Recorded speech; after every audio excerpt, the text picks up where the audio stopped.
everybody, and welcome to One Sustainability. One Sustainability features entrepreneurs, founders, and business leaders who have sustainability as a core component of their overall strategy, presenting on cutting-edge topics and the latest industry developments. Our goal is to educate and inform the global business and entrepreneurial communities on the importance of sustainability and to promote and support sustainable business growth all around the world. Today, we're very pleased to welcome leading sustainability executive and entrepreneur, Paulina Marinkovic. Paulina Marinkovic is a strategic consultant in the environmental and communications industries. She has 13 years of experience working in the sustainability, renewable energy, and climate change fields. Her clients are located worldwide throughout English, Spanish, and French-speaking countries, and her previous experience includes startups, corporates, and working for half a decade at Consolidated Edison, the largest investor-owned energy company in the USA. She is a graduate from Harvard University with a degree in environmental management, a master's in science from Columbia University in sustainability management, a degree in journalism, and an executive MBA. She's also a lead AP O&M professional, a credential that distinguishes professionals implementing sustainable practices. Paulina is also trained in intra and interpersonal communication, conflict resolution, negotiation, and strategic communication. She has a passion for conservation, restoration, sustainability, social impact, and all things Earth. Her interdisciplinary background combines earth sciences and communications expertise to effectively convey strategies and messages encompassing all things sustainability and business. Paulina, it is a great pleasure to have you here with us today to hear more about sustainability, mass miscommunication, and about how poor media communication impairs the progress of sustainability measures. Thank you and welcome to One Sustainability. Thank you, James, for that introduction. A very long introduction. I appreciate it. Thank you. And thank you, Stelios, for having me as part of One World Business to present. And hopefully the noise is not too bad. They're constructing outside local law 11 in New York City. So I'm in New York City and that's the sound, but it comes in and out. So hopefully it'll be more out than in while I'm speaking. I'm going to go ahead and share my screen. Thank you everyone as well for joining today. And so for today, I had this whole presentation prepared and on how poor media communication impairs the progress of sustainability. And I decided last minute to cut out a big chunk of it and go a bit off script. And rather than bore you all with figures and statistics that you can all find on your own, I wanted to follow a bit more my own advice. You'll see what I mean once we move through the presentation. And around the slide where we talk about what to do, I want to really explain what I mean. And I will touch upon some quotidian everyday examples that can help us understand the different terms and how to apply this new tools, so to speak.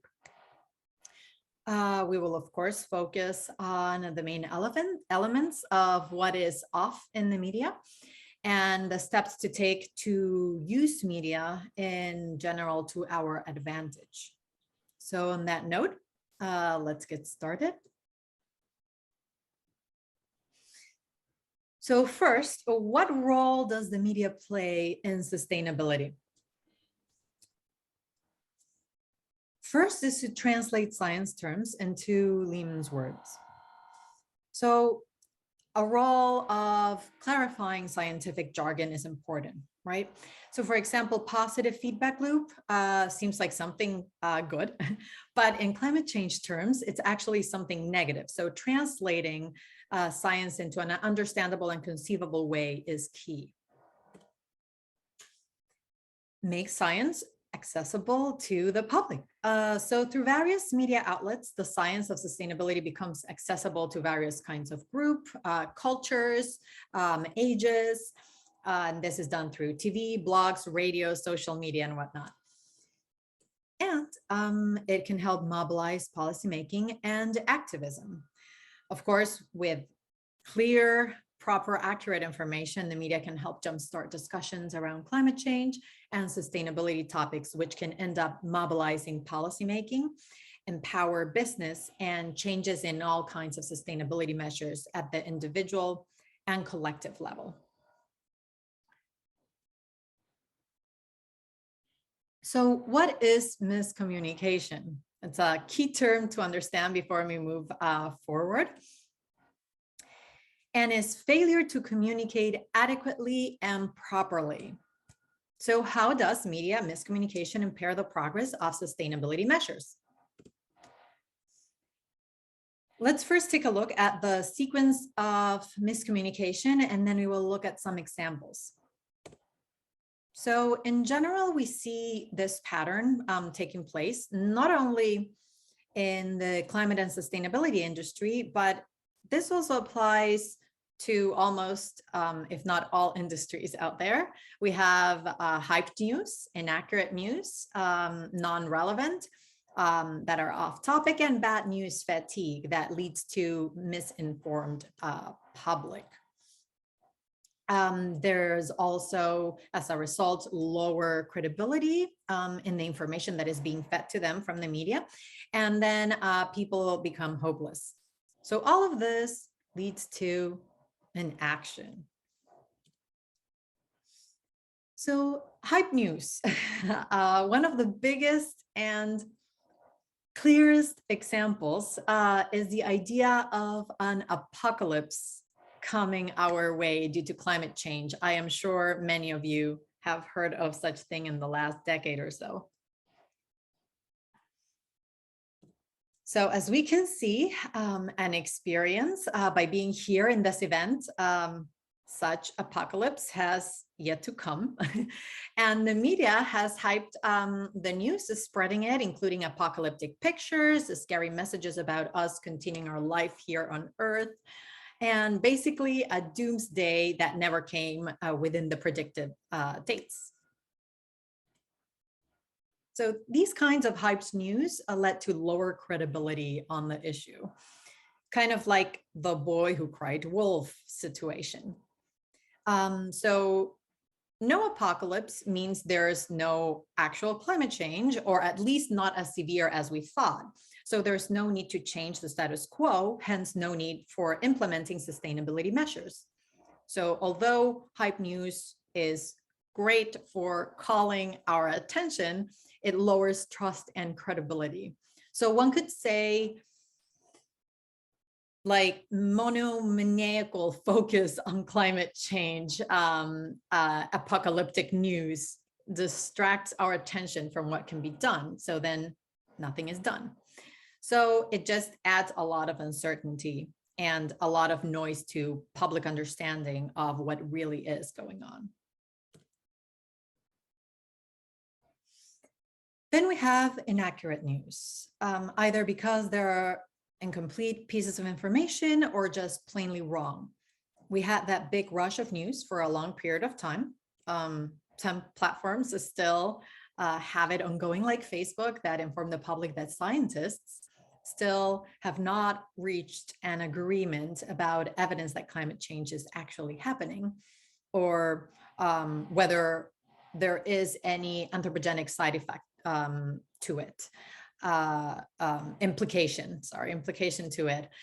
So however, there is indeed a consensus on climate change. 97% of published scientific papers that have been peer reviewed revealed a consensus that global climate change is actually happening, and there is an anthropogenic cause and effect related to it. Reports have been published by NOAA, NASA, the National Research Council, et cetera. And most of these claims that are made by global warming skeptics on TV, on print, and online, it's fine because the media is open to everybody's opinion, but that's what they are, it's opinions, and there's a failure to communicate that these are opinions many times. So such kind of information being distributed by the media leads to misinformed people. And just a quick note on misinformation.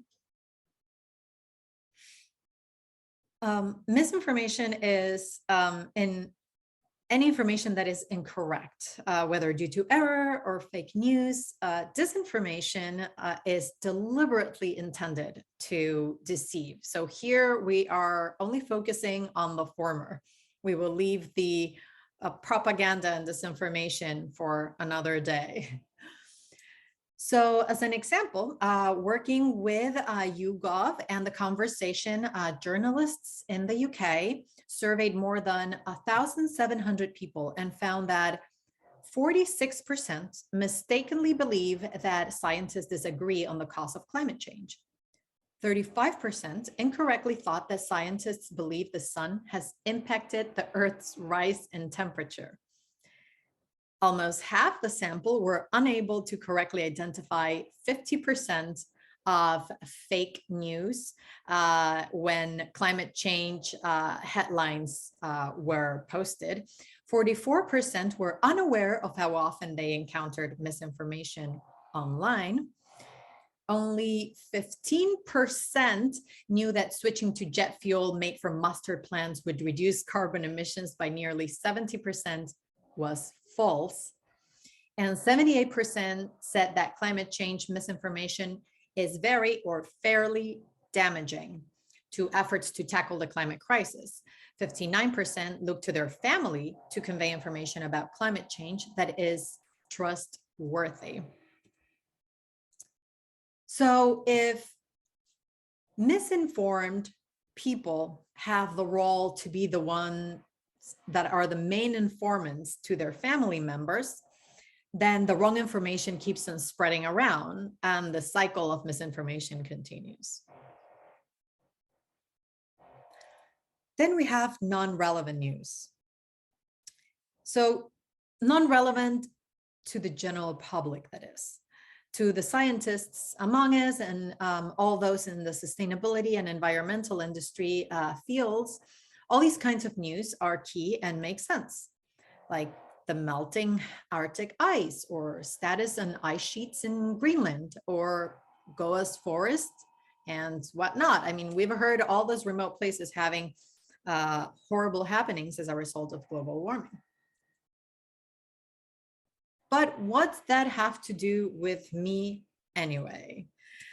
So that is what the farmer, the investor, pretty much anyone that is not in the science industry or environmental industry would ask. To the general public, these issues seem far remote to them. So since these things seem to be happening far away in the Amazon region or the Arctic or the South Pole, then what is the impact that pertains to them? So you will have things like more drought that affects crops or plagues or floods, your pocket, your well-being. So when the news lacks relevancy, there is disengagement from the public.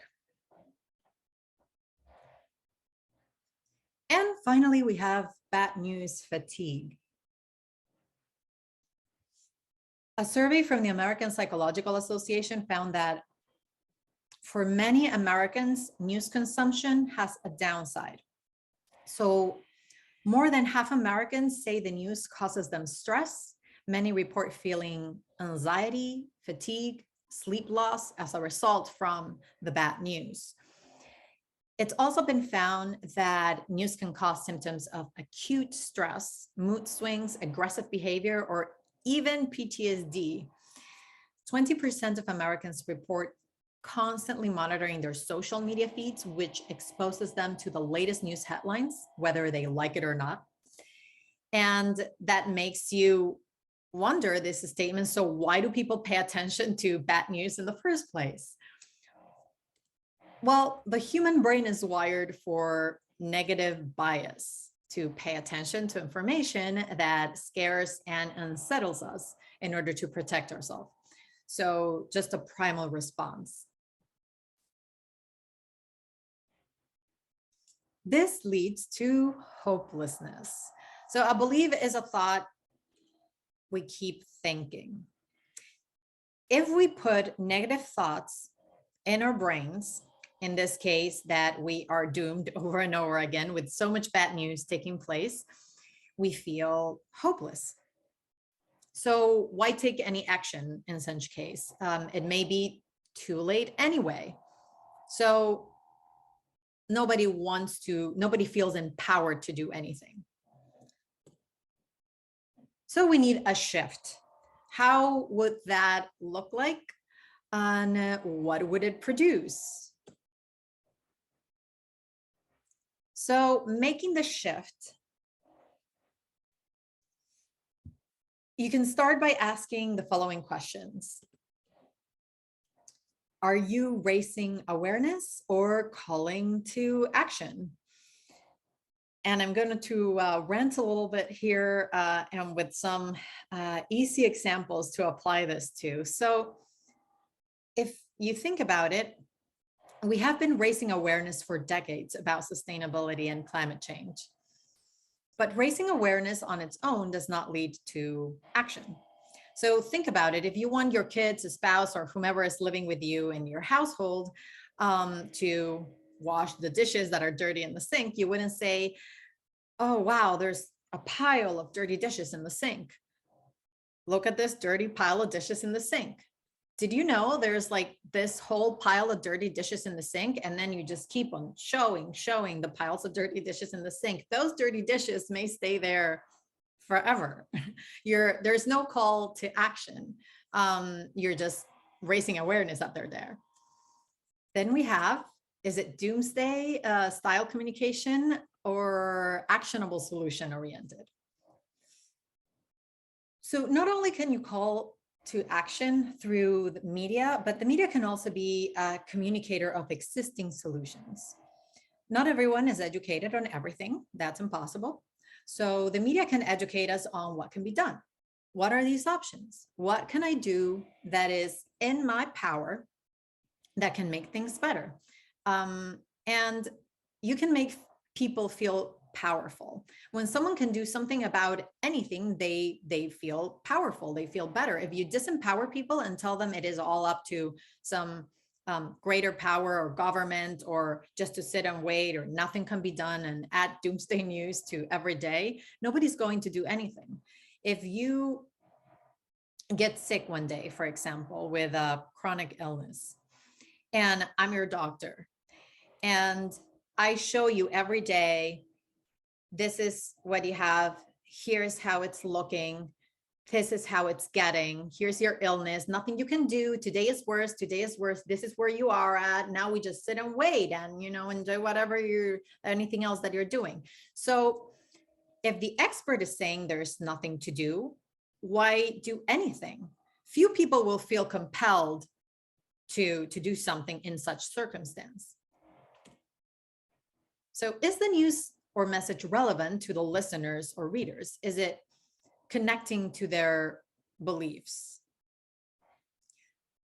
You can't expect everyone to care about polar bears and all the trees, etc. So the media basically does that, expecting that you will care so much about all species on Earth and the trees and the planet and all the people that you will go out of your way to save them. But people are selfish. So they care about their own well-being. Hence, the media just may convey a message that their well-being can be improved if such and such changes are made. So if certain changes are made, you can feel better and have a better life.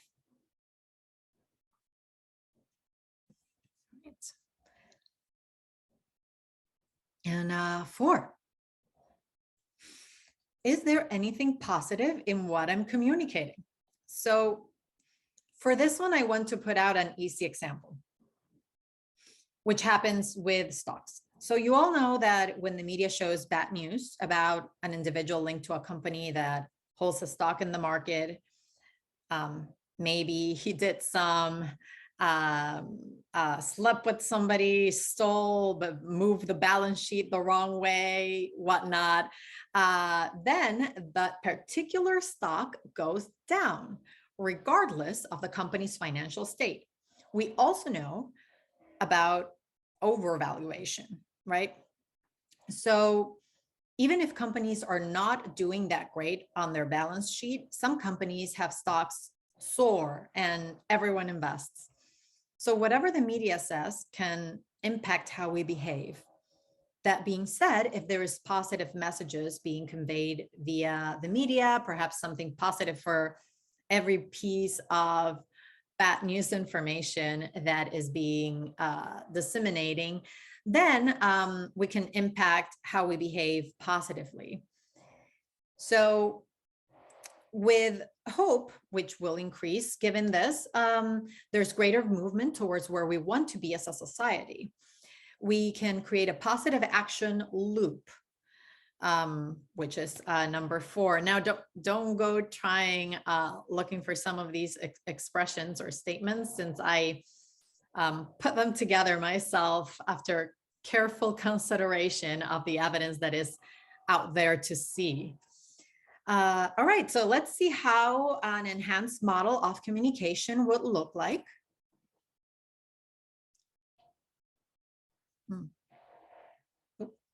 So here we see different inputs that are a bit different from before. Now we have balanced news, accurate news, relevant, and solution-oriented. So people that are well-informed will make better decisions and spread accurate information to their peers. With increased credibility, you will have more trust. And as information keeps relevant to readers, viewers, or listeners, depending on the news media outlet, that will remain engaged. And with solution-oriented communication, you will have less news fatigue. So all of this leads to action instead of inaction. You have now empowered your listeners, viewers, or readers.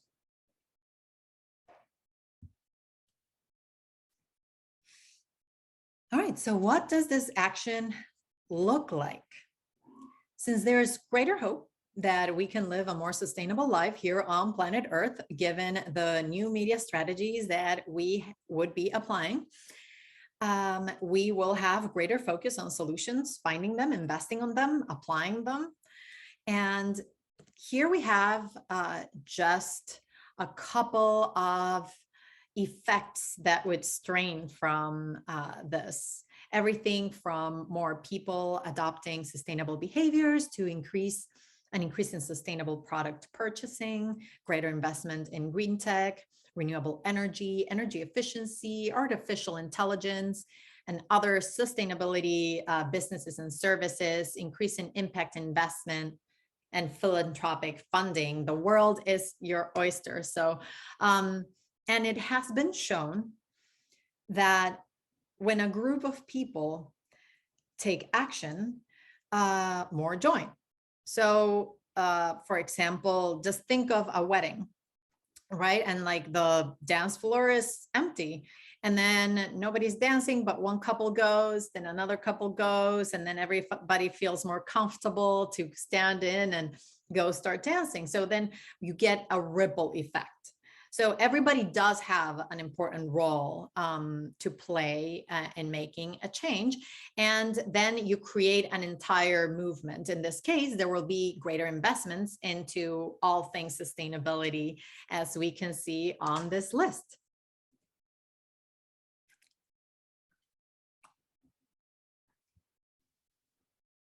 So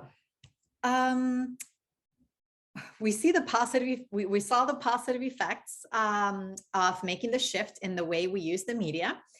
And we went through the steps.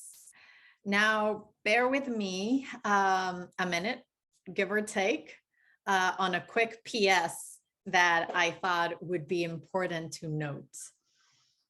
So first, problem solving. You cannot solve a problem with the same mentality that created it. So the mind can only have one thought at a time. So if you're focusing on the problem, you cannot focus on the solution.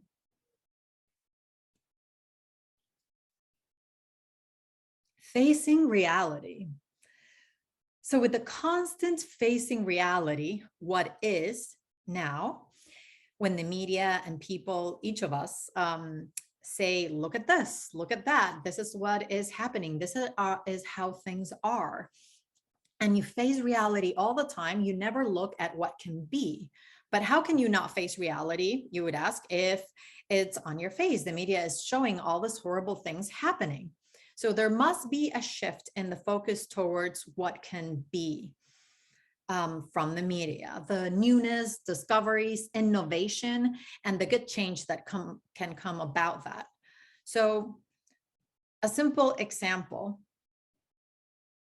of shifting from being like facing reality all the time is Albert Einstein, for example. He focused on what could be and believed in the unseen without anything existing tangibly and without evidence, really. And he was positive of himself that there was something else to be seen and discovered.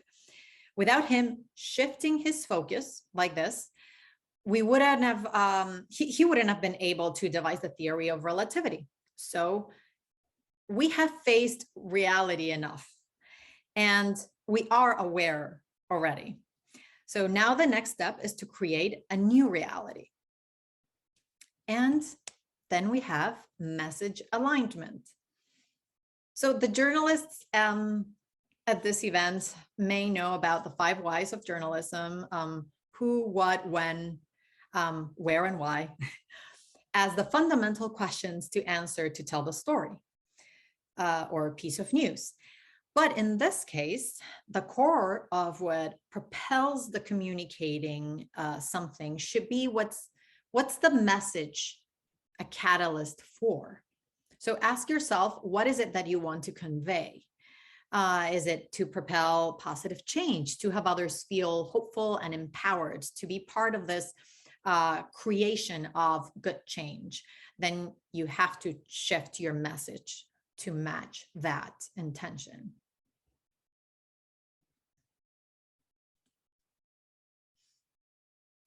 All right, PSS. I did say give or take on that minute.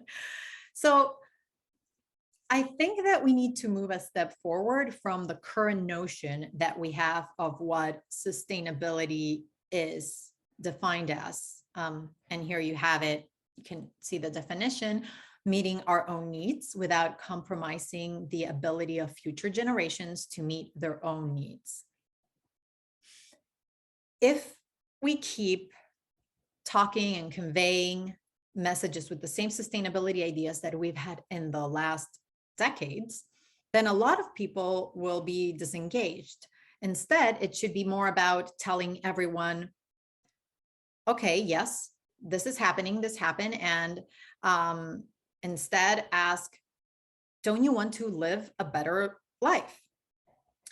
And in a cleaner planet, with cleaner everything, healthier, smarter, clean water, clean air, then please join us by doing this and that.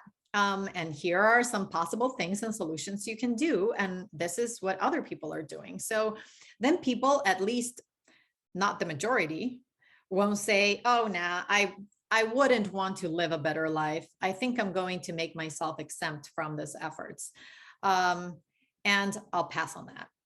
So we can make a shift instead to seeing sustainability more as encompassing and understanding that it is about just living a better life basically, a more balanced life, more about coexisting with our environment and having a symbiotic relationship with it that favors everyone involved, in which economic growth is not only possible, but it is and can be attained within a closed system. Thank you.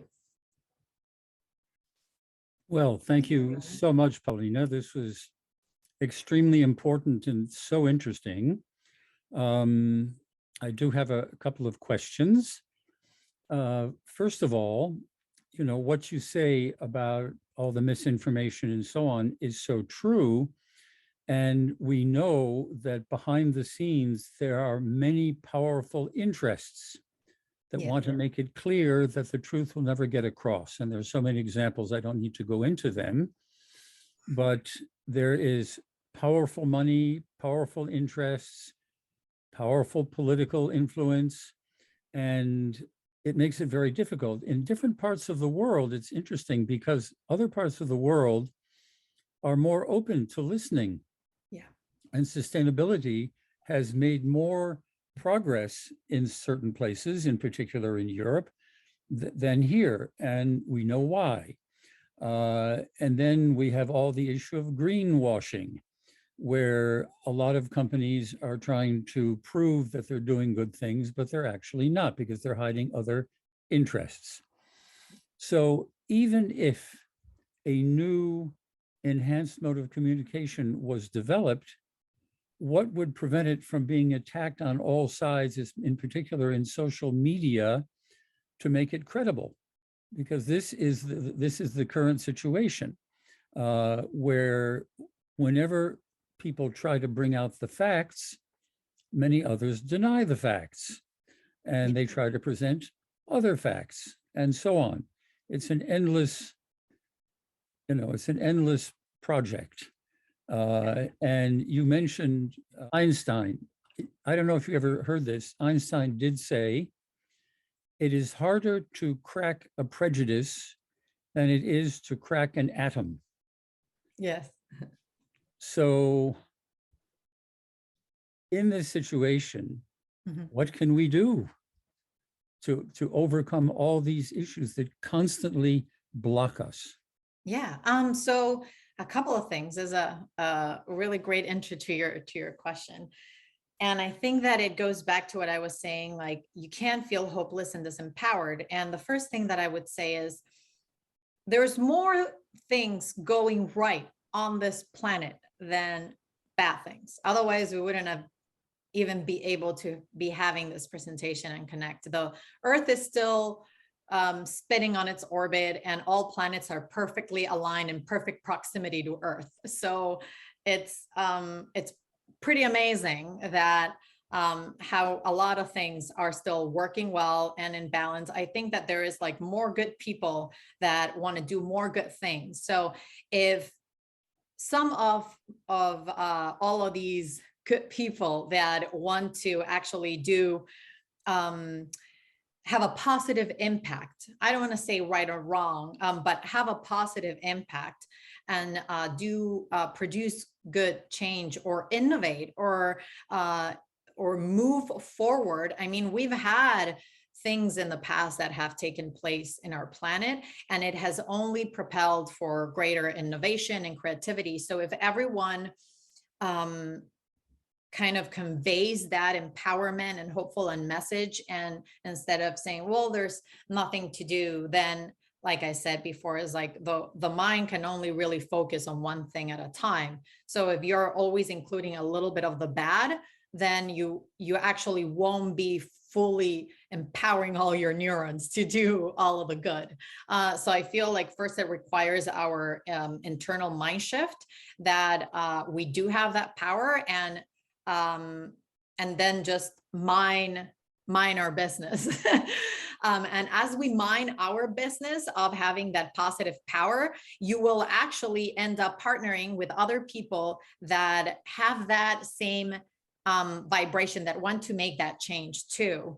And, you know, that will lead with great partnerships, coalitions in business that can lead to greater investments. So all you can do really is just want to do better and stick with that, and move forward. Of course, everybody has their agenda, and even some companies that are doing good, they of course have an agenda that they have to live and make money and have some economic growth. But and you said it's never ending, but it is. I mean, life here on earth, it is really never ending. It's just a cycle. So all you can do is just kind of focus on making an improvement of the way that we are living here now on earth, I feel like. Yeah, obviously. And, you know, we have to hope that this momentum will continue to increase and that there will be a new means of communication which are more convincing, more acceptable, and that will be accepted. And what a great word you just said, momentum. Momentum is key, I feel like, with everything, especially with big change. Once something grabs momentum, then it can become so much powerful, even if it's something bad. So hopefully, you know, we're working towards that good momentum. Yes, and we have to keep hoping and fighting for it. There's no other way. Anyway, this is an excellent conversation, and you're touching at the heart of the issue that needs to be solved. And thank you very much. I want to thank you for your time and your presentation as part of the One Sustainability series. You've really touched on some of the really key topics, and let's hope that we continue to make progress. Yeah, and I think that just sparking the conversation helps a lot. And I think it's great that other people may have other opinions, and that's good. I mean, it's contrast, and that's why we're all different. So hopefully we get the good energy going on good strategies to really convey those messages. Oh, yes, absolutely. Well, thank you very much again. Thank you very much. You too. Have a great day. Bye, everyone. Thank you for joining.